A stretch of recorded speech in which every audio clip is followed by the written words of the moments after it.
அதே மாதிரி கோவிலுக்கு போயிட்டு திருப்பி நீங்கள் கோவிலேருந்து வெளியில் கிளம்பும்போது ஐயோ கை காலெலாம் அழுக்காயிடுச்சு, ஐயோ நம்ம செப்பல் இல்லாமல் நம்ம கோயிலில் சுற்றணும், நம்ம காலெலாம் அழுக்காயிடுச்சுன்னு சொல்லிட்டு பார்த்தீங்கன்னா வெளில வந்துட்டு உடனே கழுவிட்டு வெளியில் வரக்கூடாது.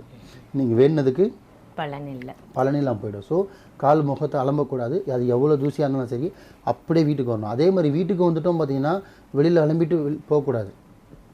போய் 10 நிமிஷம் உக்காந்து ஒரு 1/2 hour 1 hour கழிச்சு கூட நீங்கள் முகக்கால் கழுவலாம், குளிக்கவும் செய்யலாம். ஆனால் சொல்லப்போனால் அன்றைக்கி குளிக்கக்கூடாது, முகக்கால் கழுவிக்கலாம் கோயிலுக்கு போய்ட்டு வந்து.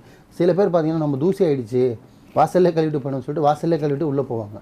அப்போ நீங்கள் போனதுக்கும் பிரயோஜனம் இல்லை, வேண்டிக்கிறதுக்கும் பிரயோஜனம் இல்லை, எதுக்குமே பிரயோஜனம் இல்லை. இது ஆண்கள் பெண்கள், இது முக்கியமாக பெண்கள் இந்த தவறு இந்த 5-6 விஷயத்தை கரெக்டாக கடைப்பிடிச்சானாலே அந்த வேண்டுதல்.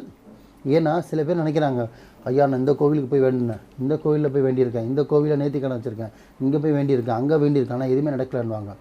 வேண்டியிருக்கீங்க, அந்த வேண்டுதலை கரெக்டாக பயன்படுத்துனீங்களா, கரெக்டாக நடத்துனீங்களா? அதுக்கான ஒரு விஷயத்தை இந்த பிரபஞ்சத்தில் இவ்வளோ கோடி மக்களில் வந்து நீங்கள் வணங்குற ஒரு விஷயத்தை நீங்கள் வேண்டுற விஷயம் நடக்கணும்னா அது எவ்வளோ ஆத்மார்த்தமாக நீங்கள் வேண்டணும்.